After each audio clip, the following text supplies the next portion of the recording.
Land. This is Phoenix Dingo. Thank you so much for coming in. All right. So, how much do you know about Canada's universal healthcare system and how it works? This could potentially be where we're moving if this goes forward. So, I figured it'd be interesting to look into that. So, I watched a video on CNBC and they talked about the basics. Basically, the doctors would be operating as independent contractors and they would bill the government directly. And there is no in or out. You either have it and you're taking the Medicare for all, or you are only taking money that's paid out of pocket. But those typically don't last because they can't afford it, because, we're not all rich. Okay? Some of the reasons that it is a good idea for us to move there is that Canada has better health outcomes than we have when it comes to child mortality rates, maternal mortality rates, basic human outcomes. They live longer than we do, and they spend less than we do, but they get better care. The system was started to ensure that there would be equality with health care, whether or not you're poor, unlike here where we're just like, okay, you're rich, so you're going to be able to have a better life because you can afford it. And for some reason, we just accept it, which is asinine to me. But we just kind of say, hey, it is what it is, and we keep on moving. So basically, it's run at a local level, and it's supervised by the government. And prescription, dental, and essentials are not covered. Anything that's considered non-essential is not going to be covered by it. So people can buy insurance for the things that are not covered, like prescriptions or dental work, etc. So as you can see in Canada, they still do have insurance. So for people that are thinking that insurance would totally go away, I mean, I guess it depends on who you're talking about. Bernie, I'm not entirely sure whether his is just going to cover everything and so you don't have to worry about getting the extra insurance, or if he's going to do away with insurance and not cover everything. So that's kind of something that could be problematic if it's not addressed. So that's one question that I have. I'm going to do some research and I will get back to you when I find out. So in this sense, there will still be other types of insurance. So insurance companies can still be around, but overall, the cost for Medicare for all is much cheaper. Now, some of the criticisms, which I personally found funny because this is all I know, but over in Canada, there are higher wait times and it's longer to be seen. It's a lot harder for them to be able to go and be seen the same day or the next day. Pretty much with my doctors that I've had, it's the same thing. They're booked. So, I don't know how that's any different. Some people say that they've had to wait 2 months or longer just to see a specialist.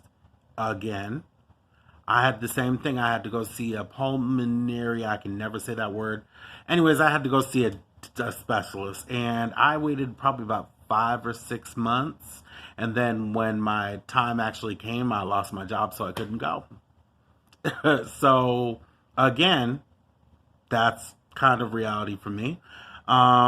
Evenings, weekends, holidays, or times that are, not normal. People were having a harder time being able to be seen. So they end up having to go to the hospital. Again, same thing. There are not tons of like evening clinics and stuff like that are around. So again, I'm not seeing too much of a difference from where it is right now. Going to the hospital, I hate to say it, but that's kind of called doctor's visits for the poor. Because you can't afford to go to the doctor. So if you're sick enough to have to get emergency or be seen by a doctor, you go to the hospital because they have to see you. Now, granted, your quality of care is garbage because they just try and get you in and out, push you out, give you a huge bill that most people never end up paying. And yeah, that's how it's kind of set up. So, and then they complained that over 50% of those people that had to go to the hospital for their care had to wait at least 2 hours. Again, kind of typical life here. So I'm not seeing the downside as of right now because they have not given me any reason to be like, wow, I'm worried about that. Because that's just kind of how it is. Unless you're one of the rich people. I don't know what that's like because I've never been rich a day in my life. So if you're rich and you have experiences about your wonderful health care, please feel free to put it down below. I would like to hear how it's like over on your side. Anyways, so basically, in a nutshell, it sounds like a really good thing. There are some things that are a little problematic, like being able to set up appointments and stuff like that within a reasonable amount of time if you're sick. But like I said, it's kind of the way things are. However, if this is something that we move to, a push towards people being able to open up their own practices, more of them around, would potentially be a really good thing. You know, we could get more healthcare facilities out there that people could go to and have more options, you know, to meet the supply and demand. So I think that there's a lot of opportunity there, as well as a lot of, for let's put it like this, there's a lot of opportunity in the field, and there's a lot of opportunity when it comes down to personal well-being for the people. Now, the biggest thing that I have, because I'm definitely for it, my biggest thing is how are we going to go ahead and try and implement it. Now, the top, I don't consider Biden anything. He's going to end up going to sleep before the thing, hopefully, so I'm not even considering him. But, okay, maybe I will. We'll see. So that's one thing that I'm going to go ahead and do research on is all Elizabeth Warren, Andrew Yang, Bernie Sanders, and Biden, and run through all their plans and see how they are similar and how they're different. And then I'll come back to you and do a video.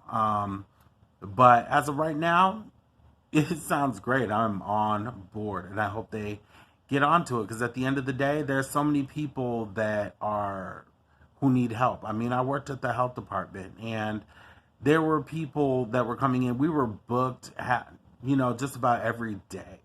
Like, it was crazy, the amount of people that would come in. A lot of people didn't have money.